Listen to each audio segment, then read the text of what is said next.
guys, and welcome back to Rachel's Enchanting Cakes. Can you believe we're in October already? Oh my god, where has the time gone? Today I'm going to show you how to make these adorable fondant Christmas tree cake toppers, perfect for all of your Christmas cakes. If I just hold this up towards the camera there, just so you can see it in more detail. These are extremely simple to make. You're going to be very shocked at just how simple they are to create, yet they are so effective. Please remember, if you do like what you see, support the channel by subscribing. This is completely free and it just means that you will be notified whenever there is a new tutorial published. Share it with your friends. Happy baking everyone, and give it a go. Let's make a start. To make these outstanding Christmas tree cake toppers, you're going to need the following. Here I have some spacers. Now I would recommend investing in these for this particular tutorial. A rolling pin. I'm using the Snowflake Click Sticks plunger. These are fantastic, so I want to add a few snowflakes to mine. Just a set of normal star cutters, a brush. Here I just have a lollipop stick. I'm going to use this to support my tree. Again, Tylo powder, because we're going to need to make some of this fondant modelling paste. Edible glue. I am choosing to put my tree on a 4-inch round drum. This just means it can be removed from the cake easily and kept as a keepsake. Some silver edible balls. I am choosing to use the Rainbow Dust Contact Glitter. This is the hologram blue. This is the food contact glitter, which I'm going to be adding to some of the elements on the tree that can be taken off. And finally, for the colours, again I'm using Renshaw's. I would highly recommend the Renshaw's Lincoln Green for the actual tree. I then have the Renshaw's chocolate flavour for the stump on the tree, which is a lovely brown but tastes delicious, and Renshaw's turquoise blue. So let's make a start. As you can see, I have chosen to cover my cake drum with a small amount of white fondant. You do not have to do this. This has just been my choice. What you want to do to start your Christmas tree is simply take some of your chocolate Renshaw's fondant. I have left this fondant. This has not been turned into modelling paste. And just roll it until it's quite pliable. Give it a little knead. And then you want to roll it into more of a ball shape. And on your work surface, just before we add it on here, just twist. Now, because we have left this as fondant, the weight is going to push it down slightly, but not completely. Using a small amount of edible glue, even if you have not covered the surface with fondant, if you are just covering your cake drum, still use a small amount of edible glue to help prevent things from moving. Add the tree stump in the centre and push down. Now this doesn't look like anything yet, but if you try to have just a little bit of an imagination, when we start to add those branches, because we've got the stump underneath, it means those branches can flop down slightly. We're going to use a small amount of kitchen roll to stop the branches flopping down too much, and then when it's completely set, you've got that lovely Christmas tree gravity-defying effect with all of its leaves. It's a really simple technique, but it works wonderfully. So that's all you need to do to start off the Christmas tree. Now we're going to start building up the layers. Now the leaves on the tree do need to be made from modelling paste. So using your full 250 gram pack of Renshaw's Lincoln Green, simply add 1 level teaspoon of Tylo powder to the centre, and then just knead this in to your fondant. And that really is just how simple it is to make modelling paste. At the moment this is lovely and soft and pliable, but if it's left out for too long it will start to set and go lovely and hard. Now your modelling paste is ready, we want to be rolling it in between these spaces. So just take a small amount of icing sugar and dust down your surface and start to roll out the Lincoln Green modelling paste. Just make sure there's plenty of icing sugar on the back so it's not going to stick at any point. That's lovely. And now we're going to start with the largest star cutter that you've chosen to use. And you literally just start to cut them out. Now I find 2 of each size the best way to do it.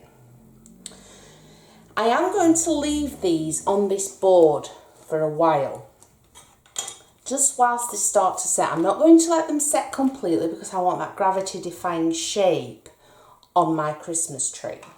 But you've got to remember it's modelling paste, so we have to think one step ahead. So these edible balls I was telling you about, I want to use like baubles on my Christmas tree.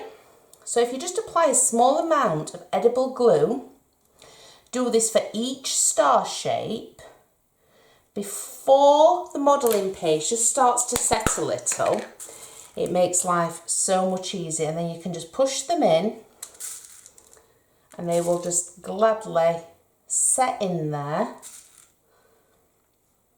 And then you can start cutting out the rest of your stars.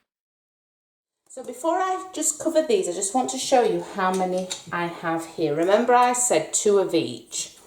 So off camera, in total, I have 1, 2, 3, 4, 5 star-shaped cutters.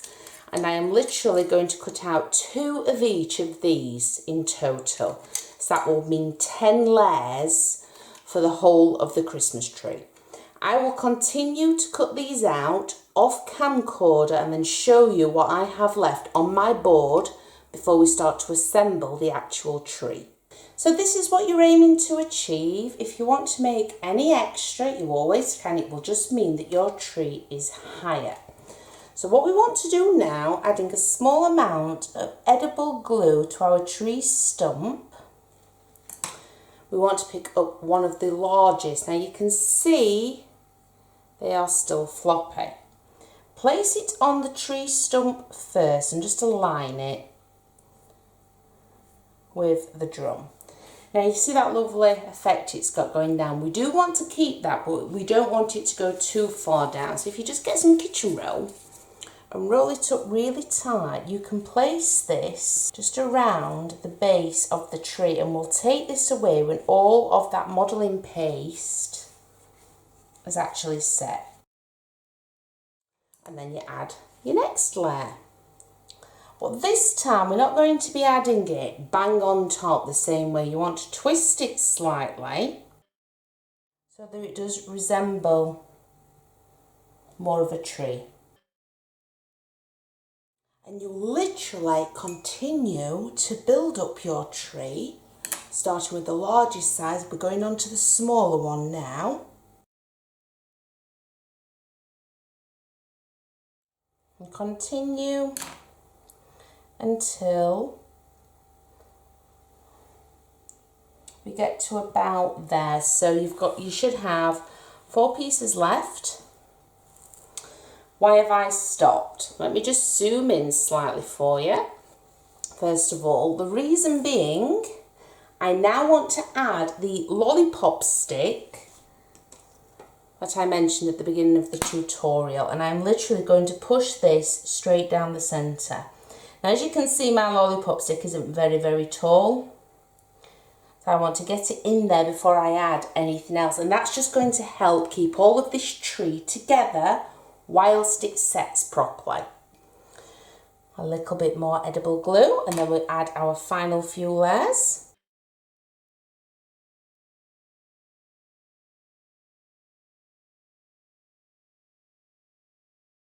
Perfect.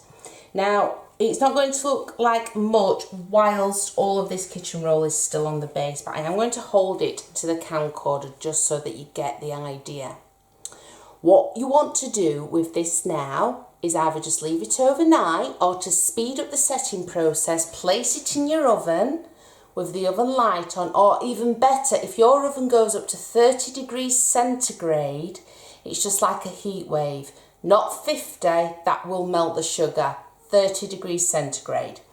So I'm going to place this in my oven with the oven light, leave it to set, and in the meantime we're going to make a start on the star that's going to be going on the top, and also those snowflakes that are going to be cascading around the sides of our lovely Christmas tree cake topper. For the star on the top, again, you want to be using the 5mm spacers, or if you are rolling it out yourself, just make sure it's quite thick.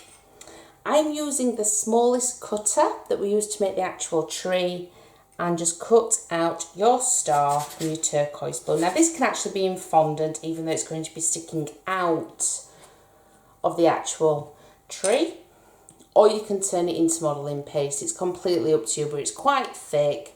It's going on like that, so it does stick quite nicely, I have found. So that's the topper to one side for now. So what you have left here, you then want to roll a lot thinner so that we can use our lovely snowflake click sticks cutter on there. Okay, and then I think due to the size of the tree, I'm going to go kind of small. I'm going to go around this size. I think I might even actually try a few that are a bit smaller. If you do a much bigger tree, then obviously you're going to want larger ones. So as you can see, all I've done, I've pushed down. You want to then turn it upside down and just rub your finger on the back. This helps you get rid and make sure that it's cut out properly. Now, for all the excess that is left behind in different places, if you just use a cocktail stick to remove. Now we're not just going to push, we want an indentation. So when you push down, you add some pressure onto your work surface. If I hold that up to the camcorder, can you see that lovely indentation? It's actually left on there. I'm going to just place that to one side, and then you just want to repeat that with some more snowflakes to cover all of your Christmas tree.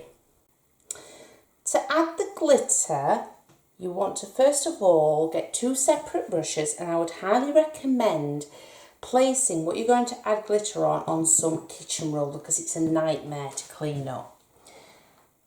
I'll start with the star. Just add some edible glue. That's using one of your brushes. And then using your other brush, this is just to prevent cross-contamination. Start covering it with your food contact glitter. Now, because it's the star, once the first side has set, I will be turning this over and adding glitter to the back. We don't need to do that with the snowflakes. But before it starts to set, again, I'm going to start by using some more edible balls. It just adds that perfect finishing touch. Taking a cocktail stick, this can be quite fiddly if you're not used to doing it, because obviously this modelling paste is still very soft. You don't want it coming through the other side. You just gently feed in the cocktail stick, and that's so we can place it directly in the top of the tree. It does need to set a little bit longer. So cover all of your snowflakes. If you want to add some edible balls to those, obviously you can as well. And then we'll get to finishing our lovely Christmas tree. So this is what you are looking to achieve. Can you see that gravity defying effect it has underneath? If you wanted to, you could even add presents underneath this tree. So to add the final parts, again, a small amount of edible glue. We're going to start on the top, and we're going to start by adding our blue star.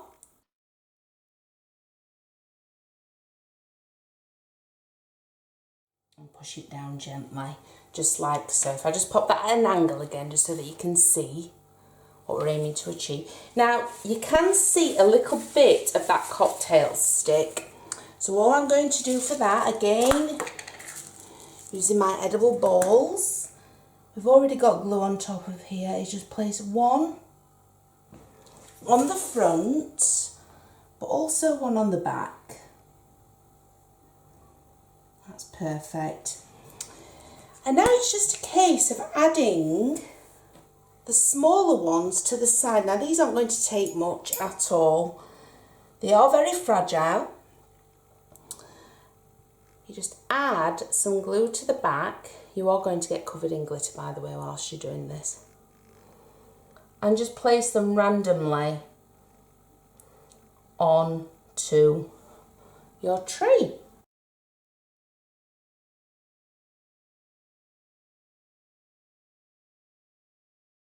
I will finish adding these and then show you the final result. So simple yet so effective. There is just one last thing that I'm going to choose to add to this tree. You don't have to. And this is a 100% edible glitter, but it comes in the form of a pump. And you may not pick this up on camera, but you only need to add a very small amount, and oh my god, the effect it has on the tree is absolutely, I mean, it does go everywhere, but this one wipes up pretty nicely. If I hold this up, can you see how lovely and shimmery all of that is? So there you go, really simple techniques. It can be kept for forever. It's just 100% sugar. I've chosen to put mine on a drum. If you wanted to, you could place this directly onto a cake. I just like to do it so the customers can take it off. Give it a try, guys. I hope I've helped you again today, and I will be back soon with an awful lot more tutorials, so stay tuned.